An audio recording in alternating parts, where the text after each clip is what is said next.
rainy and beautiful day to each one of us. And we thank God for God's protection, that even despite of this weather, God has given us the power, ability to be in this presence. And we believe when When God God has has called us in this place, God has prepared something for us for this morning. So to have our worship, let us continually prepare our heart to listen to the very word for this morning. What I'll be sharing this morning is a continuation with the message that was given by our leader last Sunday as he talked about the covenant in the Bible. Our message is entitled today, God's Torch Covenant. Maybe some of you heard this word, Torch Covenant. What is this? So we'll be learning this morning, and let us continually open our hearts and our minds, be alert. Nagmayat nga, di ba naglamin, agkukot, nga tatakat, agkukot tayo ti presensya ni Apo Diyos. The more that we are going to understand deeper about this. Once again, can we just bow our heads as we are about to listen to the Word of God? This morning, with all the songs that we have sung, oh God, this is our declaration, Lord. We thank you what you have done on the cross, and we praise you. Because of that, we are no longer slaves of this world. Lord God, we become your children, and that we have the power and the authority to overcome. So even despite of this weather, we believe it's all because of your grace we are here, and we thank you. Lord, open our ears, our heart, that today, this is your time, oh God. Speak to us, please, with your Holy Spirit. Whatever your message that you have prepared for us, oh God, we will carry it, oh God, and will give us strength once again to face all these things in our life. Be our teacher for this time, oh God. This is our prayer in Jesus' name. Amen. So as we go for the review last Sunday with this diagram, the mystery of God, there are many covenant that was given. And I have given you the definition of covenant before. Just a shallow definition, it was just an agreement. Covenant, tipan, promised. But if we will go for a deeper meaning, when we see the Hebrew word bereth, can you say after me, bereth? What do we mean? It means sense of cutting and made by passing between pieces of flesh. So when we say covenant, hindi lamang hanlang gayam day nga kasunduan. Hanlang gayam day nga promise. But behind that, there is an action. What is that action? We need to cut something. What is that thing? We need to cut an animal, as they usually do it when they offer, and made by passing between pieces of flesh. Later on, we'll be looking on that. The main passage that we'll be reading in the book of Genesis. Can we first read our passage? Genesis chapter 15, verses 7 until 17, all together. Let's read. Let's go. I am the Lord who brought you out of Ur of Chaldeans to give you this land and to take possession of it. But Abram said, O sovereign Lord, how can I know that I will gain possession of it? So the Lord said to him, bring me a heifer, a goat, and a ram, each 3 years old, along with a dove and a young pigeon. Abram brought all this to him, cut them in two, and arranged the halves opposite with each other. The birds, however, he did not cut in half. Then birds of prey came down on the carcasses, but Abram drove them away. As the sun was setting, Abram fell into a deep sleep, and a thick and dreadful darkness came over him. Then the Lord said to him, know for certain that your descendants will be strangers in a country not their own, and they will be enslaved and mistreated 400 years. But I will punish the nation they serve as slaves, and afterward they will come out with great possessions. You, however, will go to your fathers in peace and be buried at a good old age. In the 4th generation, your descendants will come back from here, for the sin of the Amorites has not yet reached its full measures. When the sun had set and darkness had fallen, a smoking fire pot with a blazing torch appeared and passed between the pieces. So from this passage, we'll be talking 3 points. And the more that we can understand what is the importance of this torch covenant. Apay nga ada dito yung covenant nga inted ni Apo Diyos kini Abraham. So, the first thing that we'll be looking, first point. PowerPoint, please. Next. Next. Okay. Can we read all together? Go. The purpose of torch covenant. So, first let us know what is the purpose. Apay ba nga intadayta ni Apo Diyos ni Abraham? Why we need to experience and why there is a torch covenant? Where do you usually see torch? Ay natipagkitaan tayo ti torch. Di ba no Olympics? Lightning the torch. Sa Balimot iti wedding, lightning the candle. Candle lang kat, small fire. Ngam na torch, it is a large amount of fire. And with this, God, there is a purpose why this was given. And this happened after Abraham offered to God. Han nga in may nga dagos dito yung nga torch and pass on the animals. But there are things that Abraham needs to do for that thing to happen. But for us, why there was a torch? What is the purpose? The first purpose is for the seed. Who is this seed? This seed talks about, or it tells about the descendant of Abraham. If you believe that you are descendant of Abraham, can we say amen? Why did we become the descendant of Abraham? It's because of our faith. Same with Abraham. Abraham believed God, and when he believed God, idinamati so na kini Apo Diyos, that's the time he was credited as righteous. It says in Romans chapter 4, God's promise to give the whole earth to Abraham. Talagang in promise ni Apo Diyos that He will give this whole earth to Abraham and his descendants. Who are the descendants of Abraham? We. Ipagamti kaabay mo, you. Sika, datayo. But how come? How did we become the descendant of Abraham? It is by faith. We did not do anything. We did by following Abraham. No, by following the law. No, it says here, and his descendants was not based on his obedience to God's law. Even Abraham did not have that faith when he obeyed the law. But, kunana to'y, can we go next slide? Romans chapter 4, verse 13. Okay, can we open in easy word? Okay. Romans 4:13. It was not through law that and his offspring received the promise that he would be heir of the world, but through the righteousness that comes by faith. So faith is very important in our life. We became righteous because of the faith that was given to us. Hindi po tayo naging matuwid dahil sa pagsunod natin sa mga salita ng Panginoon. Only that is the result. When we have faith, we can obey the word of God. We can do the right thing that God wants us. Next, verse 14. For if those who live by law are heirs, faith has no value and the promise is worthless. Kung ang pagbabatayan pala ng pagkakaroon ng pananampalataya ay sa pagsunod sa mga batas, walang silbi ang ginawa ng Panginoon.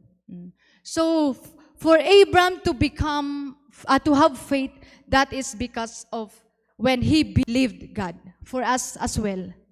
We became Abraham's seed because of the faith that was given to us by Jesus Christ. Once again, when did this faith come to us?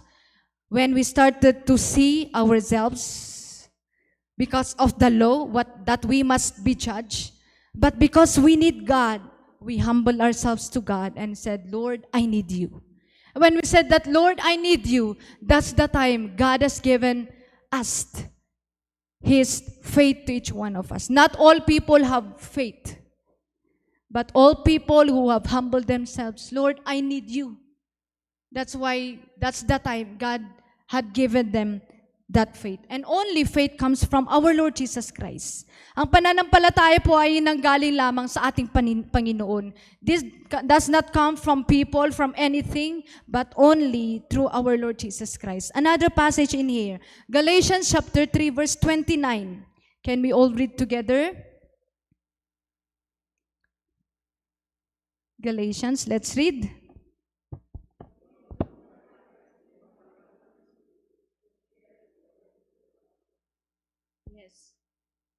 If we belong to Christ, kung tayo po ay na kay Kristo, then tayo po ay tinatawag na Abraham's seed or descendant of Abraham, and that was the promise of our Lord Jesus Christ. So that is the purpose why this torch covenant was given to Abraham, for us, the descendant of Abraham, for us to be called heirs, for us to be called the children or child of God. The second one is that for the land. What is this land? Literally in the Old Testament, this talk about Canaan or the promised land. But in New Testament, we call that one as heaven. As we are the children of God, where should we live? And what should that land that we must possess? That is the kingdom of God. That is where we will dwell eternally. Even though that we are living in this land, as we said, this is just our temporary. So, nung nalpas tayo nga naging anak ni Apo Diyos, after that, kat in prepare mo't ni Apo Diyos, ay nangay tipagyanan tayo. Tipagyanan tayo, akat ijay kaharian ni Apo Diyos, ijay lugar ni Apo Diyos. And where is that?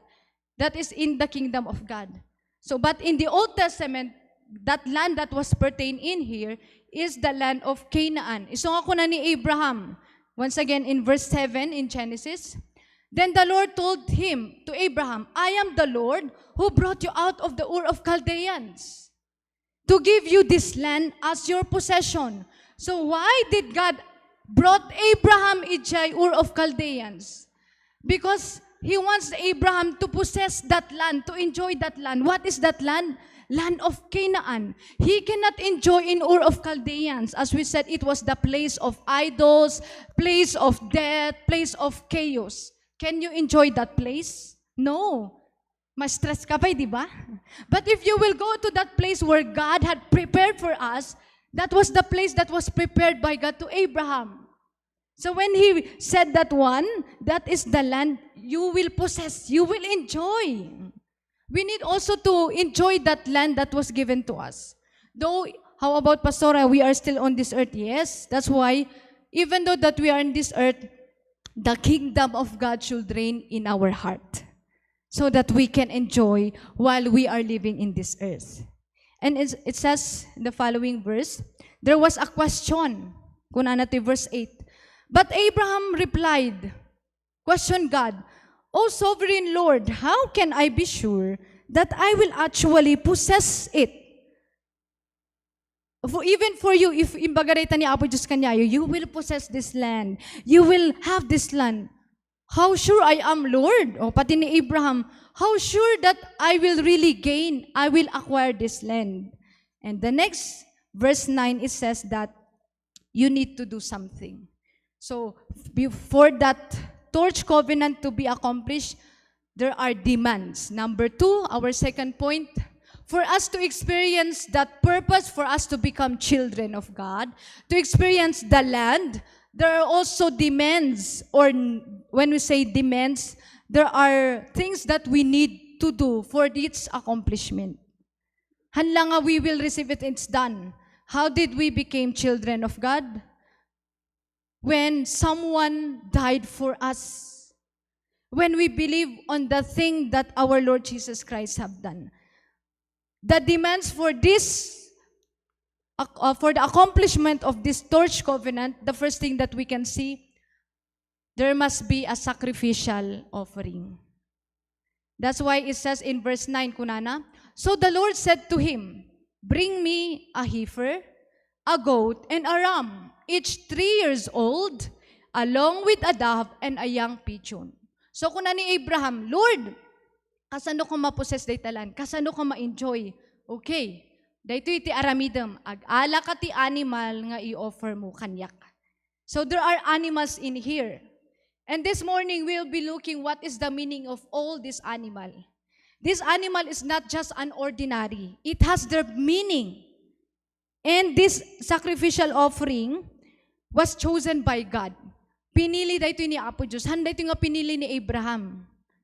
O, sige nga Lord, ag-offer akti kastoy. Take note, specifically it was stated, a heifer. When we say a heifer, it is a female cow. A goat, amo tayo mati goat, kalding. Sino adat alaga na nga kalding? Even a ram. A ram is a male adult sheep. Awan ti mosling nga sheep dito inya. And each 3 years old. Han nga 2 years old, han nga 1 years old, 1 year old, han nga 5 years old. And even with a dove. Apay nga hanain baga nga ag-ala ka ti baboy. Ag-ala ka ti aso. Ag-ala ka ti pusa. These are really specific animal. And later on, we'll be looking the deeper meaning of this. As we said, all of this, it was God who said it.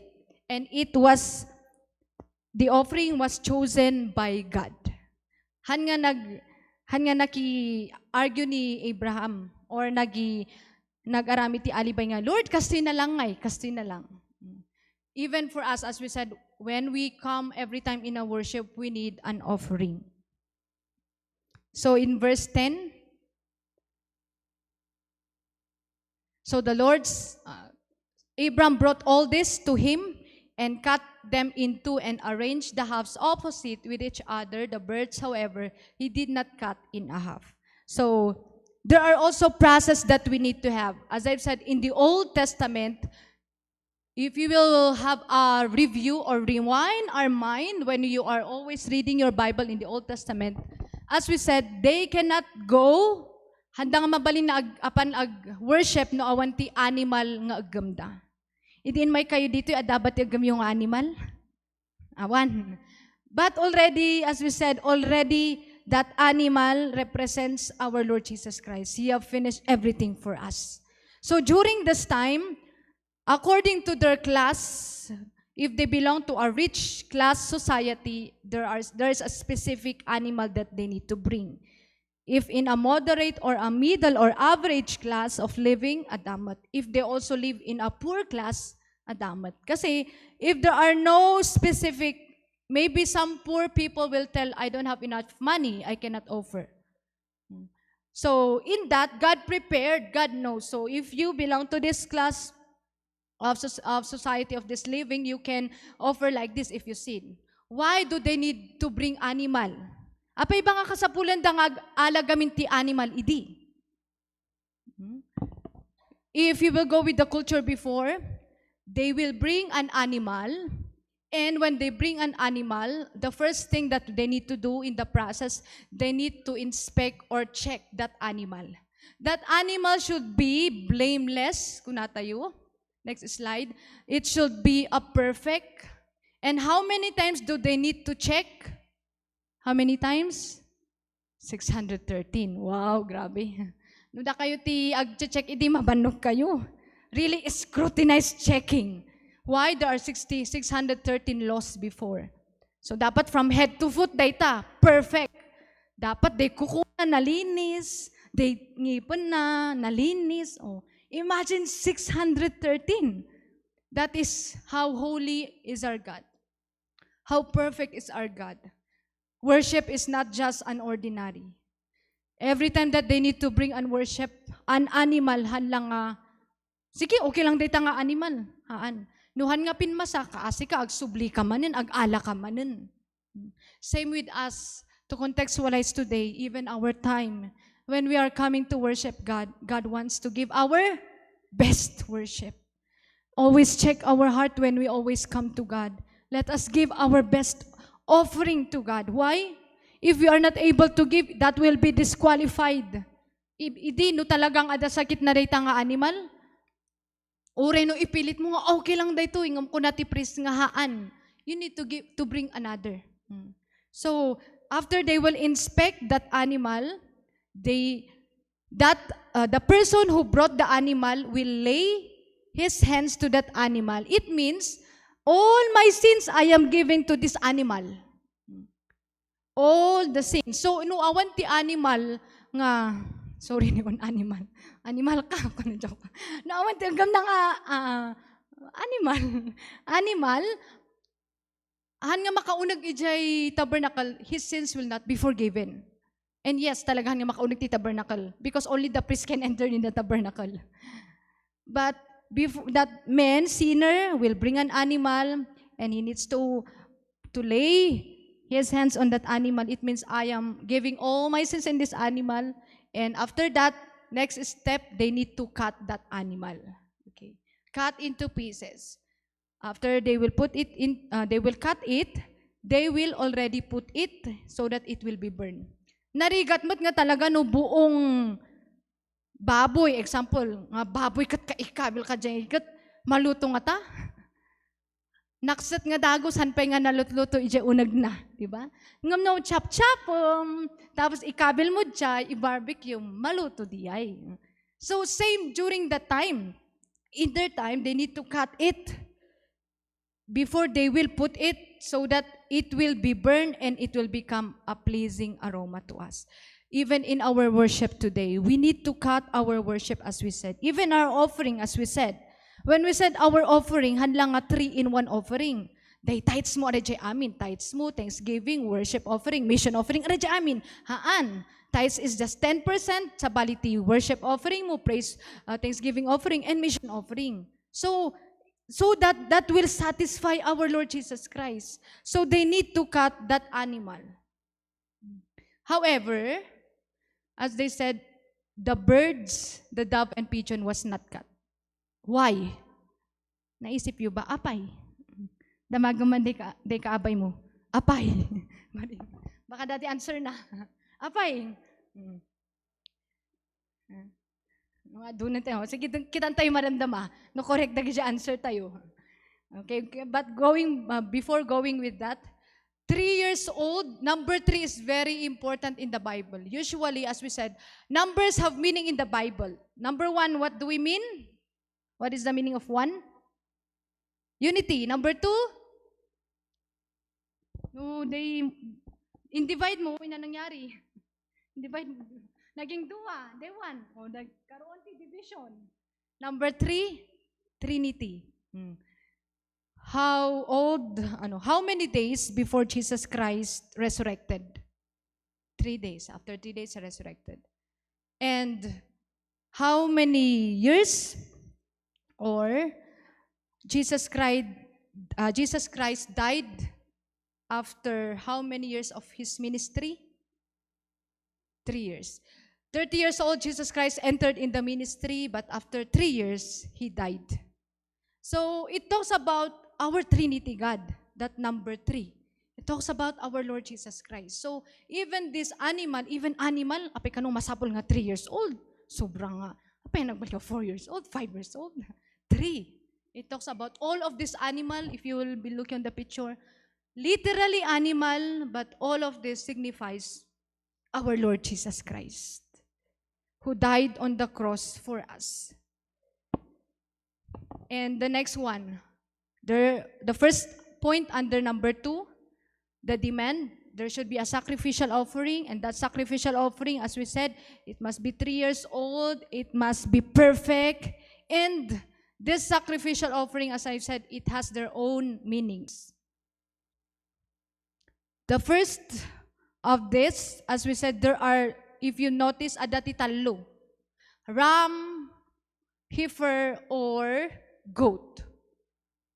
All of these animals, as we said, it talks about our Lord Jesus Christ. Can you first open in Hebrews chapter 10, verse 3 until 8? Hebrews chapter 10. I'll be reading for you why it was also stated in Hebrews, the account of Old Testament. Hebrews chapter 10, verse 3. But those sacrifices are an annual reminder of sins, because it is impossible for the blood of bulls and goats to take away sins. Yes. Apay dapat ti power ti dara ti kambing. Ay, the blood of goat can take your sins away.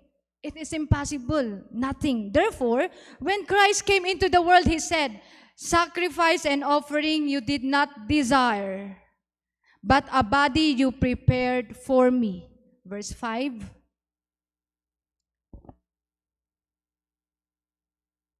Therefore, when Christ Jesus came into the world, He said, sacrifice and offering you did not desire, but a body you prepared for me. 6. With burnt offerings and sin offerings you were not pleased. Take note, that the burnt offerings na dito can sin offerings. Later on, we'll be studying that. 7. Then I said, here I am. Sino nang ibagadita? Ni Apo Diyos. Jesus Christ. Here I am. It is written about me in the scroll. Where is that? In the book of Isaiah. I have come to do your will, O God. As we said, it was already planned. Pro Evangelio, God designed the lamp. Who is that lamp? Jesus Christ. First, He said, sacrifice and offering, burnt offerings and sin offerings you did not desire, nor were you pleased with them. Although the law required them to be. Yes, even though it was required, but it was not enough. Who can only satisfy the righteousness of God? It is through the death of Jesus Christ. That is only the way that Jesus Christ will be satisfied. So the first meaning of these offerings, take note, it signifies or represents the 3 kinds of offerings. Where can we find that one? In the book of Leviticus, there are 5 offerings. There are kind of offerings. Okay? And as we said, if you will go back, in the book of Genesis, it talks about our beginning. In the book of Exodus, it talks about God's redemption to us. God, why did God call these Israelites out of Egypt?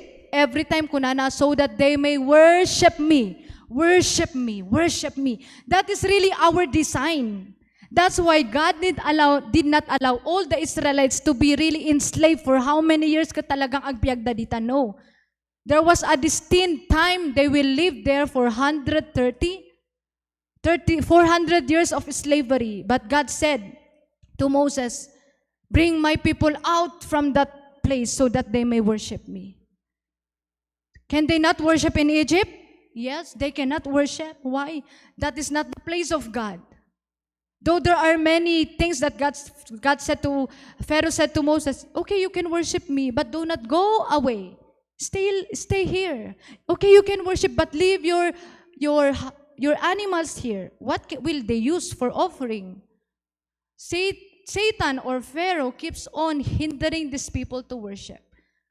But at last, because of Passover lamb, the Israelites were brought out from Egypt and they were able to have this Exodus. So nga nag-exit na, and it entered the book of Leviticus. The book of Leviticus, it talks about worship. And it started with chapter 1, how many or what kind of offering. If you are living still in the Old Testament, as human marigatan tayo apay, adu tik uri ti offering. Oh, first one, burnt offering, grain offering, fellowship offering, sin offering, guilt offering. We can find later on where is that ram, heifer, and goat can be seen from this offering.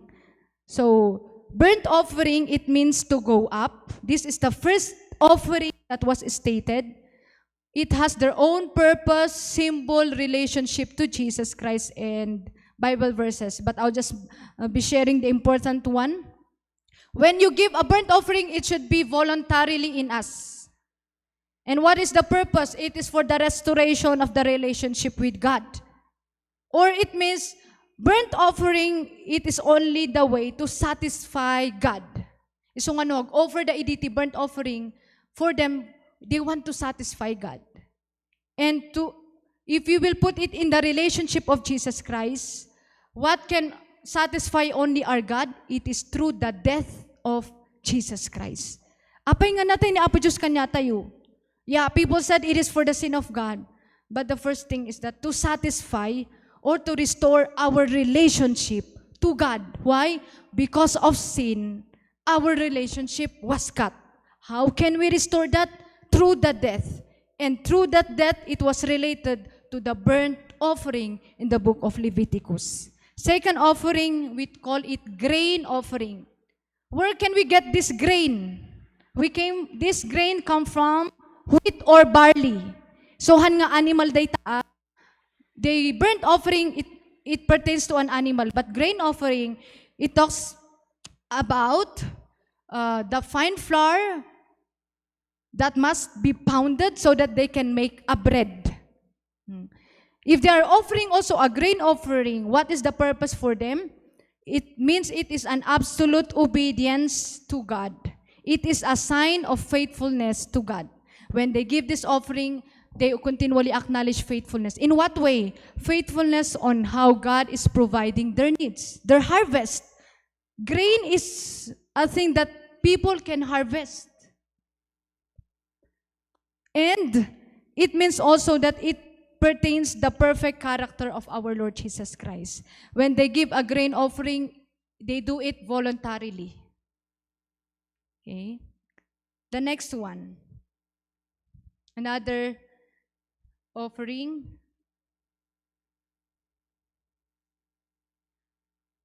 Fellowship offering, or another term of fellowship, peace offering.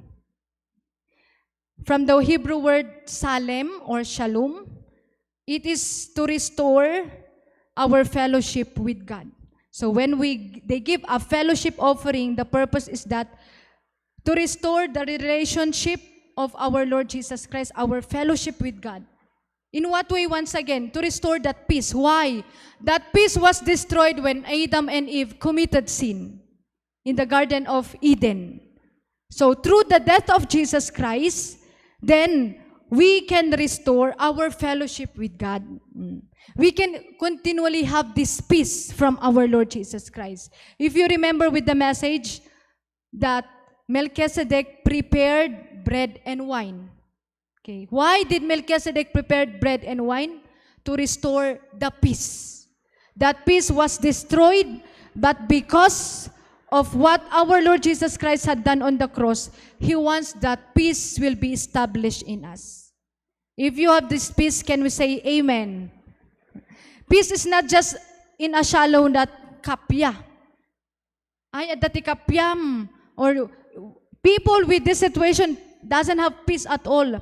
But the deeper meaning of peace, as we said, we can experience this peace if we are filled with God, united with God, and we experience prosperity or happiness from our Lord Jesus Christ. Isong ako na grace and peace. Without the grace of God, we cannot experience peace. Hanbat nga mabaling nga umuna day peace before grace.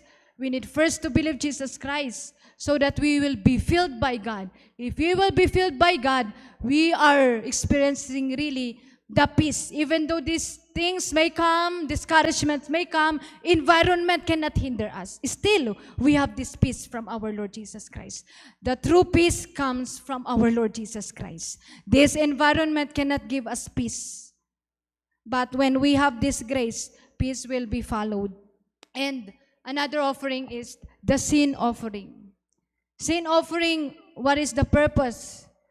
For the washing of our fault or our mistakes and our sins. When they offer offering, it is a way for them that, Lord, forgive my sin.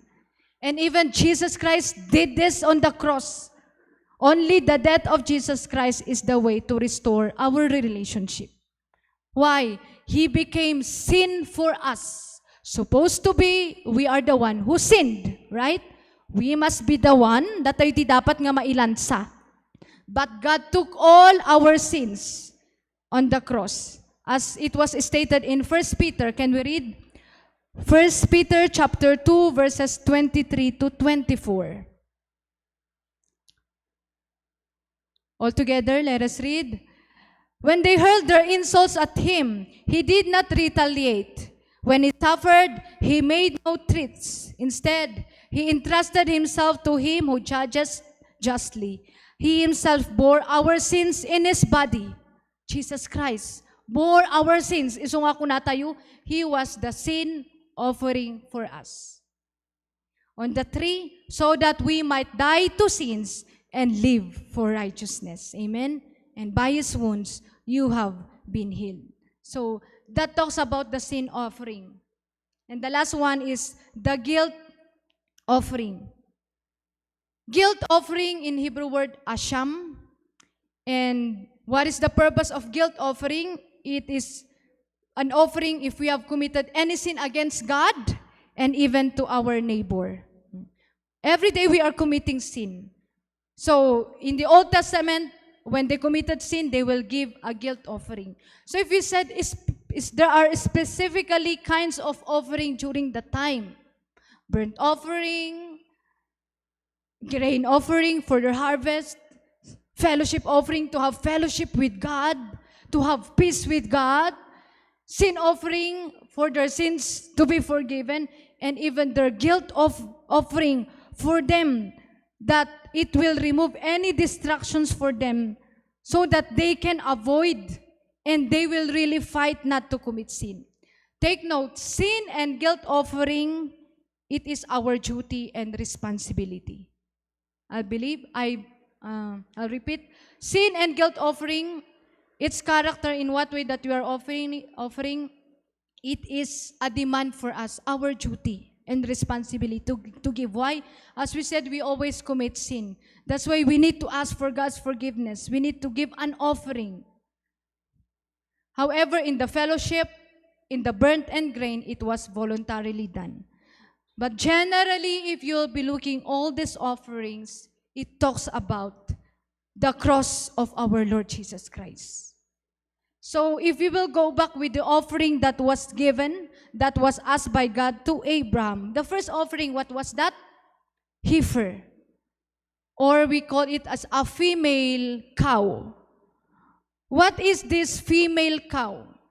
What do we mean? No itik mo lang nga, ay, cow lang dayta. Awan talaga ti ibig sabihin na. Ngam no, what the deeper meaning of this, it symbolized Jesus Christ as the fellowship offering for us to have peace. Amen. So when Abraham gave this offering, he's saying that God wants us to experience a good fellowship, to experience a peace from our Lord Jesus Christ. The next offering, goat. Why goat? It symbolizes Jesus Christ as the sin offering to restore our relationship with God. We cannot restore our relationship only through our Lord Jesus Christ. He became sin for us to have life and to receive this from our Lord Jesus Christ. And the third one, it says here, the ram. A ram, symbol of Jesus Christ as a burnt offering to satisfy God. Ram is a male adult sheep. Usually, all in the Old Testament, sheep ti kanay na of offer that symbolizes our Lord Jesus Christ. So, it was related. Heifer, it signifies a fellowship offering for us to have a fellowship with God, experience peace. And a goat for our sins to be forgiven as the sin offering. And a ram was given as the burnt offering to satisfy God. So, malaman gayam diyay. Hanlang gayam mo ordinary day nga offering. But when we look on the deeper meaning of this, it will continually help us to offer the best offering to our Lord Jesus Christ. All of these animals signifies our Lord Jesus Christ. And the next one, how about the birds? This is the question a while ago. Why did God commanded Abraham not to cut? Han mo nga hatiin day nga dove. Apay, basit narigat nga mahati. But these two kinds of dove, it signifies the Holy Spirit. The three animals, it signifies the death of Jesus Christ. And this bird signifies the Holy Spirit. Why? They must not cut because this talks about Jesus Christ who resurrected. When Jesus Christ resurrected, He ascended to heaven and He brought the Holy Spirit like a dove. So usually dove signifies or symbolizes Holy Spirit. Dove and a young pigeon, stay in a similar class kinds of birds. And number two, the number two also signifies witnesses, di ba? No, ag-ala ka ti witnesses mo, di ba? Han mo ngayon maibaga nga may sakat witness lang. Witnesses, two. So, the Holy Spirit stand as a witness when Jesus Christ died. Okay. Where can we find this one? In Acts chapter 5, verse 32. Can we read? Let's go. We are witnesses of these things, and so is the Holy Spirit, whom God has given to those who obey Him. And another one, in John 1:32. Let's read. Then John gave this testimony, I saw the Spirit come down from heaven as a dove and remain on Him. This was during the time of the baptism of Jesus Christ. So, nung makita tayo dito'y gayam, the demand for that accomplishment of the torch covenant for us is the sacrificial offering. 3 animals, it talks about the death of Jesus Christ. The 2 birds, you must not cut. Why? That signifies the Holy Spirit, and it shows the resurrection of our Lord Jesus Christ. And one more thing. However, during the offering, no makita tayo, there are enemies. Who is our enemy? Satan. Satan doesn't like us to worship God. That's why Satan will make the hindrances for us. Even during this time, when Abraham already cut the animals, there are enemies for the sacrificial offering. In Genesis 15, verse 11, what are this? It says here, then birds of prey came down on the carcasses. They will go on the animals, dead animals, but Abraham drove them away. Why? Siyempre, kanon di ay prey, di ay animal, han nga balinin nga offering. He needs to remove it. Can you see the picture? Okay, animation picture only. So like this, that is the animal. Then there are preys who are coming, they want to eat that offering. Even for us, when we are giving our offering to God, there are enemies that will always come and hinder us not to worship God. But what must we do? Let us drive them away. Let us not just allow that their worship will be disturbed. Our worship will be weakened. No. Like Abraham, he drove it away so that that offering will be acceptable to our Lord Jesus Christ. There are many things that may deceive us. There are many things that will weaken our worship.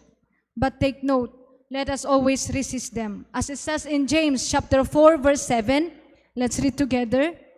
Go. Submit yourselves then to God. Resist the devil, and he will flee from you. Abraham drove all these prey birds. This signifies Satan. This is the ministry of Satan who wants to remove the enjoyment of Jesus Christ and the covenant of God. If Abraham allowed nga talaga nga kinanda the animal, already there is no covenant. Already the torch will not come. Awan ti mangyari. No awan ti animal, it's useless. No umay ti torch nga it will pass on. That's why we need also to take care of all these things in our life. And the last point is that the accomplishment of the torch covenant. The first thing, the purpose for us to become descendant of Abraham and to possess the land. And the second one, for us to experience that there was a demand, sacrificial offering. There should be an animal. And this talks about our Lord Jesus Christ. We did not do anything for us to experience this blessing. But let us always give thanks that Jesus Christ have finished everything on the cross. So that torch covenant will be accomplished in us. The third point today, and this is our challenge, what is the result of that accomplishment of Jesus Christ on us? When Jesus Christ died on the cross, what happened to us? Inat nangyari nga ikanyata yun, idinatay ni Apo Diyos. Let's see in Genesis chapter 15, verse 17. When the sun had set and darkness had fallen, a smoking firepot with a blazing torch appeared and passed between the pieces. Can we see some pictures of this? Okay, so they cut it. As I've said in the picture, the tubers was not cut. Next picture. After that, the first picture, there was a torch, blazing torch, and the next, he passed on this. Okay. Just for us to understand in a vivid picture, they need to pass. If there was no animal, useless awan. So masapol ti animal. That's why if we say, Abraham drove all this prey so that he will not eat this animal. So when the torch passed on the animal, what happened to us? First one, that's why we can say that we are heirs or inheritor of God. Or another term, din kanta tayo nga, we are called to be the child of God.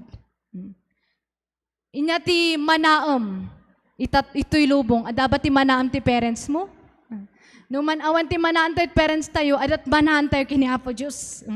We have the great inheritance from our Lord Jesus Christ. Kunana ti Romans chapter 8 verse 17. Talaga ipikpik sana. So ipiksak mo ti boses ko tamangagyo. Romans, and since we are His children, or now if we are children, then we are heirs of God and co-heirs with Christ, if indeed we share in His sufferings, in order that we may also share in His glory. So, the result of that accomplishment, we became children of God. If you believe that you are a children of God or child of God, can we say amen? But how? Sige man, damagak. How did you become a child of God? Kung ano to Acts, John, when we receive and believe Jesus Christ, what do we believe? We believe on the death and the resurrection of Jesus Christ. That is the very thing that we need to do. Why other people believe to other gods like Allah? Why do the Hinduism believe on their gods? But our God, we believe truly because He finished everything on the cross. Before, we are the children of Satan. But thank God, when we believe God, we believe on the cross, we are called already the children or child of God. Before, we are living from darkness, but today we are living in light. Before, we are living with death, but now we are living in life. Before, we are living in every bad side of this.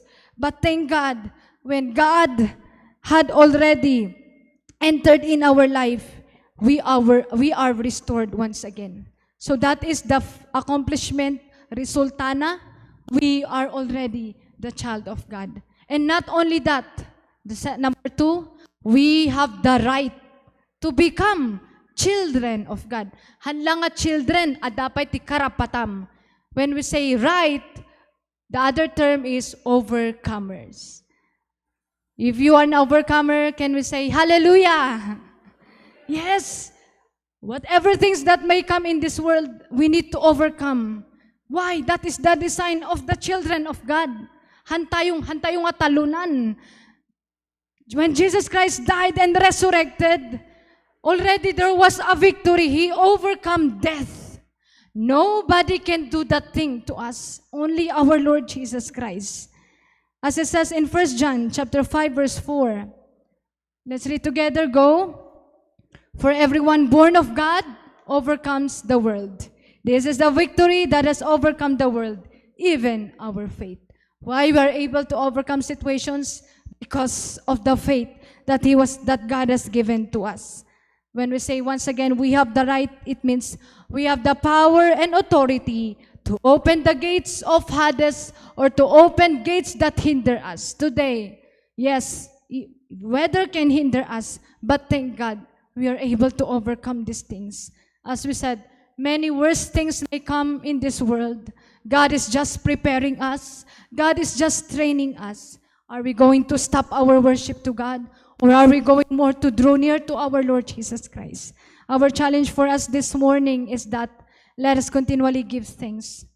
To end with, once again, the torch covenant was given to each one of us so that we can become, or we can be called as descendant of the Abraham. And after we became the descendant of Abraham, we can possess the land that is in the kingdom. But before we can experience that, there was a sacrificial offering that they need to offer. Who is this sacrificial offering? Our Lord Jesus Christ. Jesus Christ have finished everything. That's why, as they said, let us always remember the cross. Uray no paulit-ulit. Ngamde paulit-ulit ngay may bagbaga kanya tayo. It will encourage us and believe what was the result. We became the inheritor or the heir or the children of God. And when we became the children of God, we are now overcomers. We have now the power to face every day of our life. Amen? Yes. So with that, let us always be encouraged with the Word of God this morning. As I've said, many things may come to us. But when we are always believing, when we believe on Jesus Christ, on what He has done on the cross, always believe that through His death, we have life once again. He restored our relationship. And through His resurrection, we have the victory in our life. So nga dapat day tatikanayon nga umay kanya tayo. Especially as the days will come in our life, may we always enjoy our life. Why? Because Jesus Christ is with us. Because Jesus Christ had finished everything for us. As I respond to the message, can we sing the song, we are no longer slave of this world, but we are already the child of God. Amen? So when we sing this song, I am a child of God because I believe on the cross, or in the cross and in the resurrection of our Lord Jesus Christ. Hantayo lang ang naging anak ni Apo Diyos, tanamati, inyati pinatyam, inyati patpation tayo. Dahito ko inaramida ni Apo Diyos kanya tayo, so that we can overcome, we can enjoy our life. As we sing this song, may this be our declaration in our confession to our Lord Jesus Christ, giving thanks that He have finished everything on the cross for us to be called as His children.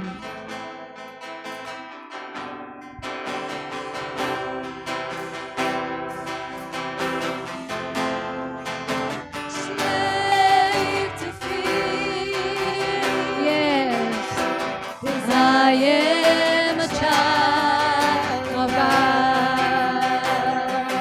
I'm no longer slave to fear. There are many things that may hinder us, but thank God, we are already child of God. I'm no longer slave to fear. Amen. For I am a child of God. I'm no longer slave to fear. I am a child. Verse 2. From my mother's womb, you have. Thank God that God has chosen us since the beginning.